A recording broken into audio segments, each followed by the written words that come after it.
Inter pass అయిన students కి practical learning and industrial exposure తో 100% ప్లేస్మెంట్ ఇస్తుంది ఐ క్రియేట్ డిగ్రీ కాలేజ్. నమస్కారం, వెల్కమ్ టు ఐ డ్రీమ్. ధర్మ మార్గం విత్ విజిత కార్యక్రమానికి స్వాగతం.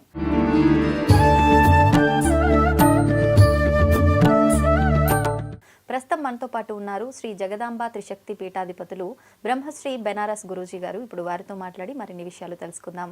ముఖ్యంగా మనకు ఎన్నెన్నో సందేహాలు ఉంటూ ఉంటాయి. అవి నిత్య జీవితంలో కానివ్వండి, మనం ఆచరించే విధానాల విషయంలో కానివ్వండి, వాటికి సంబంధించి కొన్ని విషయాలు గురుగారితో మాట్లాడి సవివరంగా తెలుసుకునే ప్రయత్నం చేద్దాం. నమస్కారం అండి. నమస్తే అమ్మా. ఈ మధ్య కాలంలో చాలా మందిలో ఒక సందేహం, ఇప్పుడు అక్క చెల్లెళ్ళే కానివ్వండి, ఫ్రెండ్సే కానివ్వండి, ఒకరి డ్రెస్సులు ఒకరు వేసుకోవడం, ఇంకా ఇప్పుడు తల్లి కూతుళ్ళు కూడా చూడడానికి ఒకే అంటే సైజులో కానివ్వండి, ఎత్తులో కానివ్వండి ఒకేలా ఉన్నారు అంటే ఒకరి బట్టలు ఒకరు వీళ్ళు వేసుకోవడము, ఇది ఎక్కువగా చూస్తున్నాం. ఒక వస్త్రాలనే కాదు, చెప్పుల దగ్గర నుంచి కూడా ఒకరి వస్తువులు ఒకరు వాడటం అనేది ఎక్కువగా చూస్తున్నాం. అయితే కొంతమంది చెప్తున్న విధానం ఏంటి అని అంటే, చెప్పులు వాడితే మాత్రం ఒకరి ఒకరు శని అని చెప్పి ముందు నుంచే పెద్దవాళ్ళు చెప్తూ ఉండేవారు.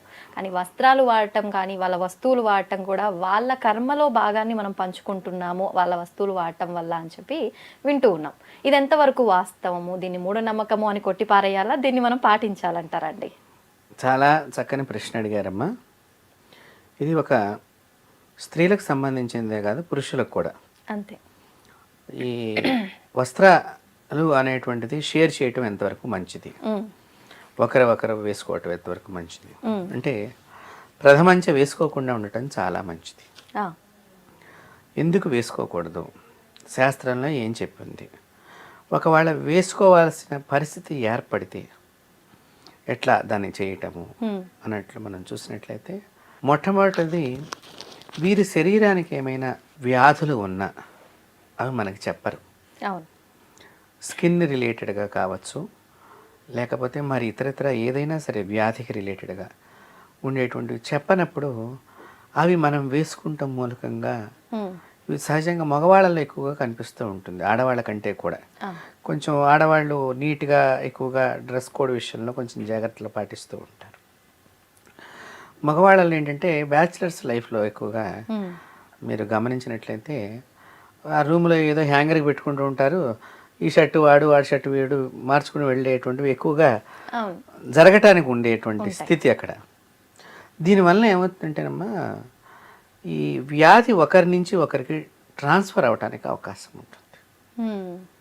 సో అందుకని శాస్త్రం ఒక బట్టల గురించే కాదు, బకెట్లో నీళ్లు మిగిలిపోయినాయి అనుకోండి, మళ్ళీ దానిలో పంపు తిప్పుకోకూడదు, ఈ నీళ్లు పారబోసేసేయాలి, వేరే వాళ్ళు స్నానం చేసే నీళ్లు కొన్ని ఉంటాయి.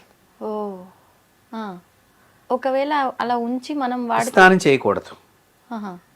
దరిద్రము అనే పదాన్ని ఎందుకు చెప్పారంటే, ప్రతిదానికి కూడా వాళ్ళేవో చెప్తారు వీళ్ళేవో చెప్తారు, ప్రతిదానికి దరిద్రం ఏమిటి అని కొంతమంది అడిగే వీక్షకులు ఉన్నారు, మాట్లాడేవాళ్ళన్నారు. ఇప్పుడు రోగం రావటం దరిద్రమా కాదా? దరిద్రమే ఒకటి. తర్వాత మీ డబ్బు ఖర్చు అయిపోవడం దరిద్రమే కాదా? అంతే కదా, అనవసరంగా దరిద్రం అంటే అది. అందుకని శాస్త్రం ఏం చెప్పిందంటే, వాళ్ళ వస్తువులు వీళ్ళు వాడకూడదు, దరిద్రము అని చెప్పారు. అందువల్ల ఆ దరిద్ర పదం అనేటువంటి ప్రయోగంలో మీరు గమనించుకోవలసినటువంటి వీక్షకులు ముఖ్యంగా, మీకు అనారోగ్యం కలిగేటువంటి లక్షణం ఉంటుంది తెలియకుండా మీరు వేసుకున్నట్లయితే కనుక. రెండోది, సహజంగా మగవాళ్ళలో ఏదన్నా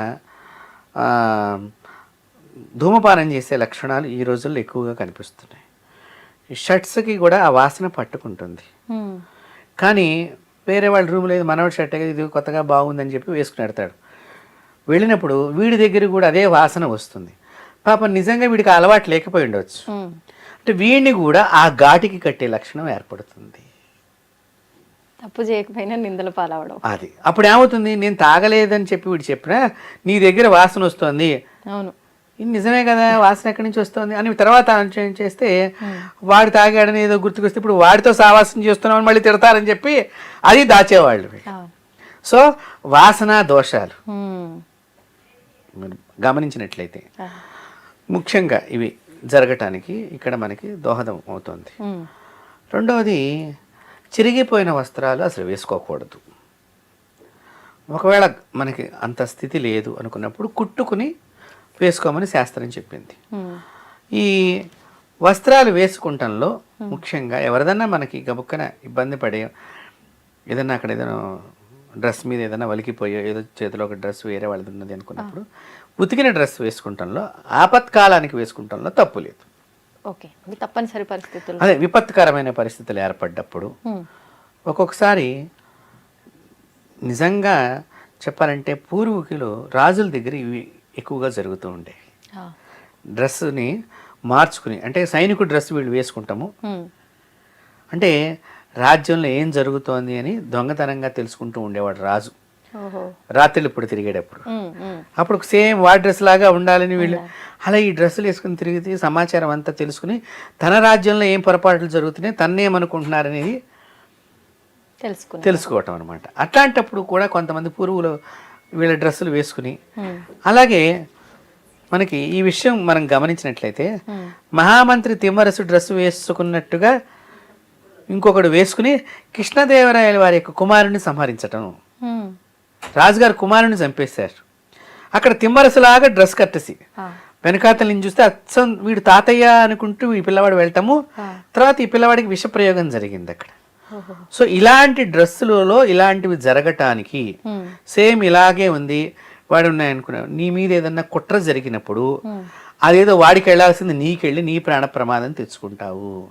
కాబట్టి ఇలాంటివి ఒకరి దుస్తులు ఒకరు వేసుకోవటం మూలకంగా ఇలాంటి ప్రమాదాలు కూడా పొంచి ఉంటాయి. అందుకనే దరిద్రం వేసుకోవద్దురా అని పెద్దవాళ్ళు చెప్పటంలో అంతర్యం. ఓకే, మరి దానాలు ఇప్పుడు ఇక్కడ దానం అనేసరికి వచ్చేసరికి లేని వాళ్ళు ఉంటారు.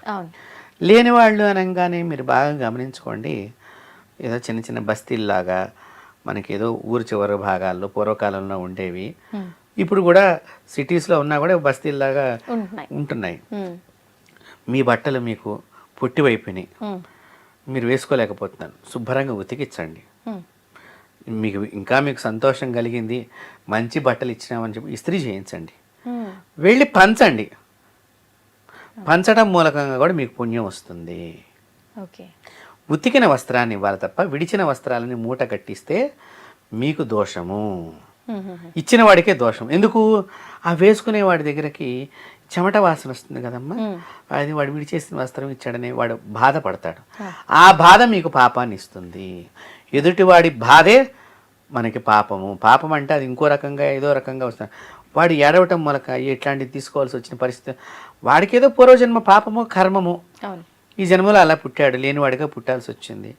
మనం దానం చేసేది కూడా సాధ్యమైనంత వరకు మీకు మంచిగా ఇవ్వాలనిపిస్తే కొత్తవి కొన్ని ఇచ్చి ఇవ్వండి. లేదు వీటిని శుభ్రం చేసి ఇవ్వటంలో ఎటువంటి తప్పు లేదు, మనకి చెడు కూడా లేదు.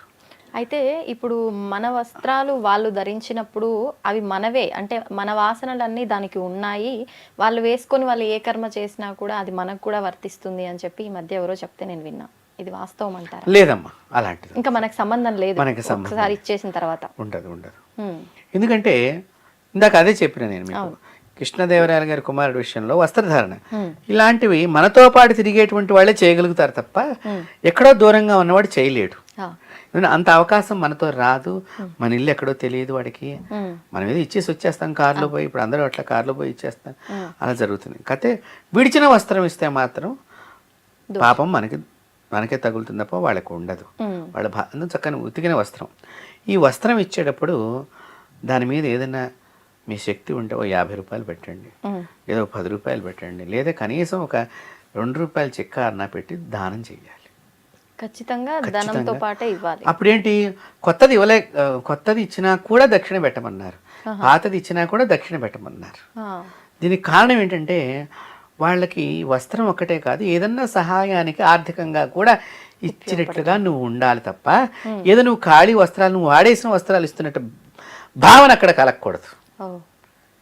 వాళ్ళు వాడేసినవిరా అని వాళ్ళు అనుకోకుండా వాడేసినవి ఇచ్చిన రూపాయి పెట్టి ఇచ్చాడరా అన్నదానికి ఒక తేడా ఉంది కదమ్మా. ఆ మాదిరిగా వాళ్ళకి ఆనందాన్ని కలిగించే పని మనం చెయ్యాలి. ఇది మీరు అమావాస్య రోజున ఈ పని చేసి మీకు శుభం కలుగుతుంది. దానమా? దానం. కానీ అమావాస్య రోజున ఇంట్లోంచి ఏమి ఇయ్యకూడదు ఇట్లా అంటారు. మరి అమావాస్య రోజున మాంసాహారం తినకూడదు. ఎంతమంది తింటున్నారమ్మా? మర్చిపోయి తిన్నామండి, అమావాస్య అని గుర్తులేదు. భగవంతుడు కూడా మర్చిపోయి మీకు పాపం ఎక్కువ రాస్తాడు. అప్పుడు సంతోషమా? మరి అదే చెప్తున్నా కదా, మనం వద్దన్న దాన్నేమో చేస్తున్నాం ఇంట్రెస్ట్గా, చేయమన్న దాన్నేమో ఇంకో ఆపాదించుకున్నాం. మీరు అమావాస్య రోజున ఈ వస్త్రాలని తీసుకువెళ్ళి డబ్బుతో సహా తలో 10 రూపాయలు పెట్టండి. వాళ్ళ రోజుల్లో 10 రూపాయలు అంటే పెద్ద ఎక్కువ సొమ్ము ఏమి కాదు, అది మన ఆస్తి ఏమి తరిగిపోదు. 10 రూపాయలు చక్కగా నోట్ ఇచ్చి ఇంత అన్నం ప్యాకెట్ కూడా మీరు ఇచ్చినట్లయితే చనిపోయినటువంటి మీ పితృదేవతలు చాలా సంతుష్టులవుతారు. చూడండి, ఇది ఈ వస్త్రం ఈ విధంగా ఇవ్వటంలో చాలా గొప్ప. మన దరిద్రం పోతుంది, అవతల వాడికి ఆనందం కలుగుతుంది, వాడి దరిద్రాన్ని కూడా మనం పోగొట్టిన వాడు అవుతాం. ఎందుకంటే ఆ రోజు నువ్వు 10 రూపాయలు వాడు చూసిన వాడు అవుతాడు. వాళ్ళ పిల్లలకి ఏదో ఇంత బిస్కెట్ ప్యాకెట్ కొనుక్కుని ఆనందపడతాడు కదమ్మా.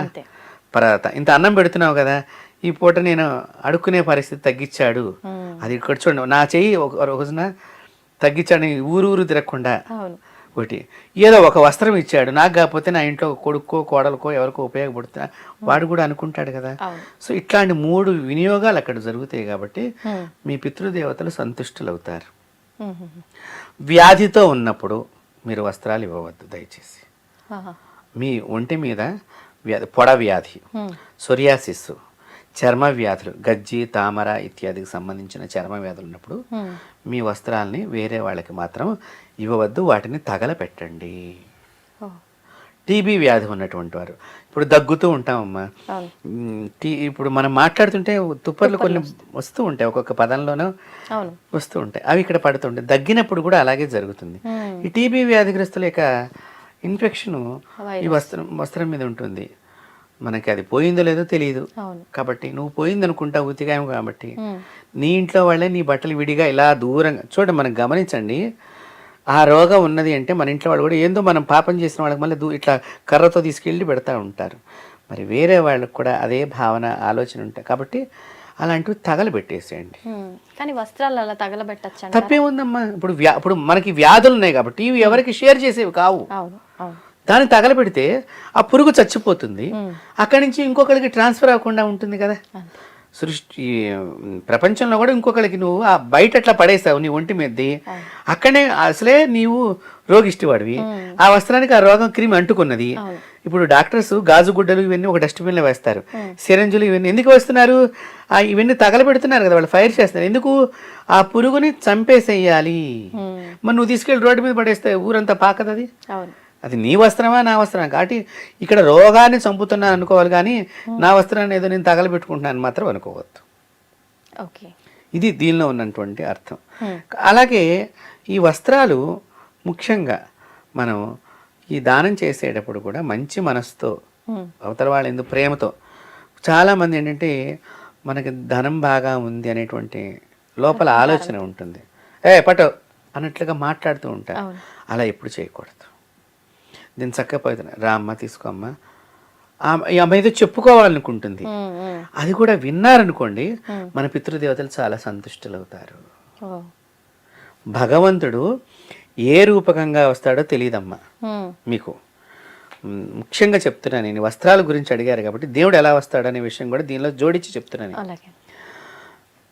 భగవంతుడు ఫస్ట్ చక్కగా మీరు శివుడిని పూజ చేస్తున్నారు, త్రిశూలం ఉంది శివుడికి, చక్కగా నెలవంక ఉన్నది, పాము ఉన్నది, మంచిగా నీలకంఠుడు కంఠం దగ్గర అది ఉన్నది, అలాగే వచ్చాడు అనుకోండి, మీరు దేవుడు అంటారా? ఏ డ్రామా కంపెనీ నుంచి వచ్చావు, డైరెక్ట్ వచ్చాడేమో, అంతే కదా అనేది. దేవుడు దేవుడుగా వస్తే నువ్వు డ్రామా కంపెనీ అన్నావు. సరే, బ్రాహ్మణుడిగా వచ్చాట దేవుడు, అప్పుడు మీ వారేమంటారు? ఏకాదశి పంతులు గారు వచ్చారు చూడు, ఆయనకి ఏదో 150 ఇచ్చి పంపించు, ఇవాళ ఏకాదశి అనుకుంటా అంటే బ్రాహ్మణుడిగా వచ్చినా నువ్వు దేవుడిని గుర్తించలేదు, తుదకు ముష్టివాడిగా వస్తాడు. కాబట్టి మనం ముష్టి వాళ్ళని కూడా చులకనగా చూడకూడదు. అందుకని చెప్తున్నా నేను ఈ వస్త్రాల దగ్గర ఇచ్చేటప్పుడు, అందుకని నేను చెప్తున్నా, ముష్టివాడిగా వచ్చి అమ్మా వాడు ఒకటేదో చెప్పాలనుకుంటాడు దేవుడు కూడా మనతో, అయ్యా నువ్వు చాలా గొప్ప ఇంటి బిడ్డవయ్యా, నువ్వు బాగుండ ఏదో కొంతమంది అంటూ ఉంటారు. మీరు గమనిస్తే కనుక నేను దేవుడు సల్లంగా చూడాలి, వాళ్ళ భాష కూడా ఇలాగే ఇప్పుడు నేను చెప్పినట్టుగా వాళ్ళు ఏదో అది ఆశీర్వచనమే తప్ప మనం వేరే అన్యథా భావన చేయరాదు. ఈ ముష్టివాడుగా వచ్చినప్పుడు మనం ఏం చేస్తాం తెలుసా అండి, కాళ్ళు చేతులు అన్నీ బాగానే ఉన్నాయిగా, పని చేసుకోవచ్చుగా, ఏం రోగం వచ్చింది మరి పుణ్యం ఎప్పుడు సంపాదిస్తారు చెప్పండి మీరు? అంటే మనం పుణ్యాన్ని మూటగట్టుకోవడం కోసం వీళ్ళని పంపించాడా భగవంతుడు? అంతే కదమ్మా. దైవం మానుష రూపేణ, భగవంతుడు ఒక్కొక్క రకంగా ఒక్కొక్క సమయంలో ఉత్పత్తి అవుతూ మనిషిగా కూడా వచ్చాడు. వచ్చి నీ యొక్క పాపాన్ని, ఇప్పుడు మీకు విష్ణుమూర్తి చెయ్యి కింద అయినప్పుడు ఓనం పండుగ చేసేటువంటి బలిచక్రవర్తి పండుగని మీరు ఆ సమయంలో చేస్తారు. బలిచక్రవర్తి చెయ్యి పైన ఉంది, విష్ణువు చెయ్యి కింద ఉండేసరికి ఇది కదా నా జన్మ అనుకున్నట్టండి బలిచక్రవర్తి. అంటే భగవంతుడి చేతి కింద, అంటే మన పాపాన్ని తీసుకుంటున్నాడు భగవంతుడు. కాబట్టి ఆయన 3 అడుగుల దానంలో కిందకి వెళ్ళినా సంవత్సరం పైకి వచ్చే అవకాశాన్ని బలిచక్రవర్తికి ఇచ్చాడు. అంటే అంటే రాక్షస జన్మ ఎత్తినటువంటి పాపాన్ని తీసేసుకున్నాడు. మళ్ళీ ఆయన భక్తుడిగా పైకి వచ్చే సంవత్సరానికి వచ్చి నన్ను పూజించుకునేటువంటి రోజుగా ఒకటి పెట్టుకున్నాడు. ఆ పుణ్యాన్ని మనకు భగవంతుడు ఇస్తాడు. అందుకని పేదవాళ్ళు అంటే ముష్టి వాళ్ళుగాను లేని వాళ్ళుగాను మనం అట్లా చూడకూడదు. వాళ్ళు సాటి మానవుల కింద మనం చూడాలి. లేని వాళ్ళు ఏదో పూర్వజన్మ కర్మ చేత వాళ్ళు ఇట్లా అయిపోయింది, దయతో మనం ఇచ్చామనుకోండి ఏమో చెప్పుకుంటారు, వాళ్ళు నిజమైన బాధ చెప్పుకుంటారు. చెప్పుకున్నప్పుడు చాలామంది జేబులోంచి 100-200 తీసి ఇచ్చే మనుషులు కూడా ఉన్నారమ్మా ఈ రోజుల్లో కూడా. కాబట్టి ఆ చెప్పుకునే దాన్ని మనం కలిగించాలి. తద్వారా మన జేబులో డబ్బు బయటికి వెడుతోంది అంటేనమ్మా, ఇది పేదవాళ్ళకి వెడుతోంది అంటే నీకు మరింత ఆదాయం పెరుగుతోంది. ఇది మీరు బాగా గుర్తుపెట్టుకోవాలి. అది ఆరోగ్యం ఆదాయమా, భూమిగా ఆదాయమా, బంగారంగా ఆదాయమా, భగవంతుడి దగ్గర నీ స్థానం పెరిగే ఆదాయమా మనం చెప్పలేం. ఆయన ఏం తలుచుకున్నాడో, నీకు ఏమిద్దామనుకున్నాడో, ఎదుటి వద్దకి నీవు ఏ రకంగా సహాయం, వాడు ఏ సహాయంలో ఉన్నప్పుడు చేసావు. అంటే కలియుగంలో ఏమైపోయిందంటే ఈ వేషాలు ఎక్కువైపోయి దానం చేసేవాళ్ళు కూడా భయపడుతున్నారు. ఇది కూడా మనం మాట్లాడాల్సినటువంటి. తీసుకునేవాడు కూడా నిజంగా అవసరం కోసం తీసుకునేవాడా, లేకపోతే అది కూడా ఒక రకంగా ఉంది బిజినెస్. అందుకని నేనేం చెప్తున్నానంటే, ఇప్పుడు నేను 10 రూపాయలు అడిగాను అనుకోండి, ఒక 5 రూపాయలు ఇవ్వండి. ఇంకా అది రాదు అనుకోండి, మనం ఇచ్చేసాను దానం పెట్టి నా దగ్గర ఇంతే ఉంది. అప్పుడు మీకు బాధ ఉండదు. వాడు మోసగాడైతే భగవంతుడు వాడికి శిక్షిస్తాడు, మీరు పుణ్యం చేస్తే మీకు పుణ్యం ఇస్తాడు. వాడిని ఒక మాట అనద్దు. మోసం చేసేవాడు రేపు ఎప్పుడైనా కనిపిస్తాడు. వాడు మోసం చేసిన వాడు మోసం చేశాననే విషయం మర్చిపోతాడమ్మా చేసినవాడు. మీకు అందుకనే అబద్ధాలు ఆడేవాడు రోజుకొక అబద్ధం ఆడటానికి కారణం అదే. మొదట ఏం అబద్ధం ఆడేమో వాడు గుర్తుండదు, అందులో అబద్ధం ఆడుతూ ఉంటాడు. కానీ విన్నవాడికి అప్పుడు చెప్పిన మాట వేరుగా ఉంది, ఇప్పుడు మీరు బాగా గమనించండి. కాబట్టి విన్నవాడికి మాత్రం మొదట చెప్పిన మాట గ్యారంటీగా పక్కాగా గుర్తుపెట్టుకోండి. 2 రకాలుగా చెప్పాడు ఒకే విషయాన్ని అంటే వీడు అబద్ధాలు ఆడుతున్నాడు తెలిసిపోతుంది. అందుకని అబద్ధం చెప్పేవాళ్ళు రోజు అబద్ధం చెప్తూనే ఉంటారు. మాటకి అబద్ధమే ఉంటుంది. అందుకని వాడి అబద్ధాలు ఏమన్నా కానివ్వండి, మనం ఆలోచన చేయవద్దు. వాడి జీవనం అట్లా ఇచ్చాడు భగవంతుడు, మన దగ్గర నుంచి 5 రూపాయలు పట్టుకెళ్ళాడు, శివార్పణం అనుకోండి అంతే. అందుకని ఎక్కువగా ఇచ్చి మళ్ళీ తర్వాత బాధపడే బదులు తక్కువగా ఇచ్చి దేవుడికి ఇచ్చాను అనుకోండి, అయిపోయి. అంటే వస్త్రాల విషయంలో భగవంతుడు ఏ రూపకంగా వచ్చి వస్త్రం పట్టుకుంటాడో తెలియదు నీ దగ్గర. అంటే నీ యొక్క రోగాన్ని పట్టుకోవచ్చు, నీ పాపాన్ని తీసేయవచ్చు, నీ వంశానికి పట్టిన చీడని తీసేయచ్చు. ఇంకా చెప్తున్నానమ్మా, నేను ఆత్మను పట్టి పీడిస్తున్నటువంటి, అంటే దెయ్యం పట్టినటువంటి ఒక ఆమెకు ఈ విధంగా చేయించటం మూలకంగా దెయ్యం వదిలేసింది. దానం చేయించడం మూలకంగా ఆమెకు అమెరికాలో దెయ్యం పట్టిందమ్మా. ఇండియాలో ఈ కార్యక్రమం చేస్తే అమెరికాలో ఉన్న ఆవిడకి దెయ్యం తొలగిపోయింది. ఒక చిన్న డౌట్ అండి, ఇప్పుడు మనకున్న ఇబ్బంది తొలగిపోవడానికి దానం చేస్తున్నాం, తీసుకున్న వాళ్ళకి ఆ ప్రభావం ఏమి ఉండదా? ఉండదు. ఓకే, ఉండదు. ఉంటే గనక బ్రాహ్మణులు రోజు దానాలు పడుతున్నారు. మరి అంటారు కదా బ్రాహ్మణులు జపం చేసుకుంటారు, బ్రాహ్మణులు దానాలు రోజు పడతారు. అవును, మరి రోజు బ్రాహ్మడికి ఎంత పాపం చుట్టుకున్నట్టు అవుతుంది? అదే అంటారండి. కాబట్టి ఇక్కడ అధికారం ఇచ్చాడు, పుచ్చుకునే అధికారం ఇచ్చాడు, అక్కడ కూడా అలా పుచ్చుకునే జన్మనిచ్చాడు. Okay okay. కాబట్టి భగవంతుడు వాళ్ళ దగ్గర నిలబడి చూస్తాడు వాళ్ళని. పరిస్థితి అలాగ అయ్యింది అక్కడ. ఇక్కడ పుచ్చుకుని ఎదుట వారి యొక్క కష్టాన్ని నువ్వు పుచ్చుకో. నువ్వు ధర్మం తెలిసిన వాడివి, వేదం చదువుకున్న వాడివి, నువ్వే భయపడితే. ఇప్పుడు చూడండి, మీ నాన్నగారు ఉన్నారమ్మా, మీ నాన్నగారు పులి వచ్చిందని చెప్పేసి లోపల కూర్చుని మిమ్మల్ని బయట వదిలేస్తే, కాబట్టి బ్రాహ్మణుడికి కూడా నీ దగ్గర రోగం వస్తే దానం తీసుకోమని చెప్పారుగా. ఒక్కొక్క పూర్వకాలంలో వైద్యం కంటే కూడా ఈ దానాలు ఈ వీటి ద్వారానే రోగాలు ట్రాన్స్ఫర్స్ అయ్యేవి. కాబట్టి ఆ రోగం పుచ్చుకునేవాళ్ళు పూర్వకాలంలో. పలానా ఐటమ్స్ పెట్టి రాజుల యొక్క రోగాన్ని కూడా వీళ్ళు స్వీకరించి తద్దోష పరిహారం వీళ్ళు చేసుకునేటువంటి వాళ్ళు. ఎందుకు? బ్రాహ్మణుడు అనేటువంటి వాడు జ్ఞానాన్ని పంచే వస్తువు. సో జ్ఞానమే భయపడితే ప్రపంచం భయపడుతుంది. కాబట్టి నువ్వు దానం తీసుకో, తీసుకున్న తర్వాత దాని ప్రక్షాళనకి ఈ విధంగా అందుకని ఆ తీసుకుంటంలో నువ్వు డబ్బుని డిమాండ్ చేస్తే భగవంతుడు అక్కడ మెలికి పెట్టాడమ్మా బ్రాహ్మణుడికి కూడా. ఇప్పుడు నేను మీ దగ్గర నుంచి పలానా వస్తువు దాని 10,000 పెడితే కానీ నేను తీసుకోనమ్మా అన్నా అనుకోండి, అప్పుడు నా పాపం పోదు, మీ పాపం కూడా నాకు జమ అవుతుంది, నేను ఇంకా రోగాన్ని తెచ్చుకున్నవాడిని అవుతాను. మీరు ఏమిద్దాం అనుకున్నారు ఒక మాట అనొచ్చు, అమ్మ లోకంలో ఎలా ఉందో మీరు చూసి ఇవ్వండి, కాస్త ఏదో కుటుంబం కలిగిన వాడు అట్లా తప్పులేదు. మీరేం అది ఇచ్చాను. అప్పుడు వీడికి అంత దోషం వీడిని అంటుకోదు, వీడు ఏదైనా ఒక మంత్రజపం చేసుకుంటే తొలగిపోతుంది. పేదవాళ్ళ గురించి ఇందాక మీరు అన్నారు, మీరంటే బ్రాహ్మణులు జపం చేసుకుంటారు, వాళ్ళని పేదల పక్షానే భగవంతుడు ఉంటాడు. బాగా గుర్తుపెట్టుకోండి.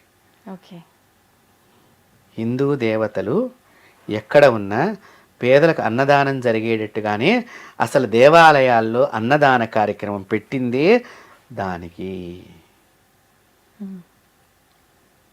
శుక్రవారం ఏమనండి, ఆదివారం అవనండి, మన దేవాలయాల్లోనే నిరంతర ప్రక్రియ, భోజనం ప్రక్రియ, అది ఏ వారమైనా కూడా ఇప్పటిదాకా జరుగుతూనే ఉన్నాయి. కొన్ని వందల దివ్యమైనటువంటి దేవతా క్షేత్రాల్లో జరుగుతున్నాయి, ఆశ్రమాల్లో జరుగుతున్నాయి, మఠాల్లో జరుగుతున్నాయి, పీఠాల్లో జరుగుతున్నాయి. ఇది మన హైందవ సనాతన ధర్మం యొక్క గొప్పతనం. కాబట్టి దేవుడు పేదల పక్షాన ఉంటాడు, వాళ్ళకి ఏమీ రానివ్వకుండా ఆయన కాపాడతాడు. కాబట్టి వాళ్ళలో మంచి మనసు ఉంటుందమ్మా. మీరు పేదల్లో గమనిస్తే ఒకటి ఏమన్నా ఇవ్వగానే చాలా సంతోషపడతారమ్మా. ఎక్కడ కనిపించినా అయ్యగారు మీరు ఇచ్చింది మేము వేసుకున్నామండి అంటారు వాళ్ళు. వాళ్ళలో విశ్వాసం ఎక్కువ ఉంటుంది. ఆ విశ్వాసమే, ఆ ప్రేమే వాళ్ళని రక్షిస్తుంది. మీరు చూడండి, మనం టీకాలన్నీ పొడిపించుకుంటాం, పిల్లాడు పుడితే, కొత్తగా పిల్లవాడు పుడితే అనేక వ్యాక్సిన్లు వేయించుకుంటాం, వాళ్ళు ఏం వేయించుకోరు కానీ బ్రహ్మాండంగా ఉంటారు. ఎలాగా? అదే భగవంతుడి యొక్క శక్తి.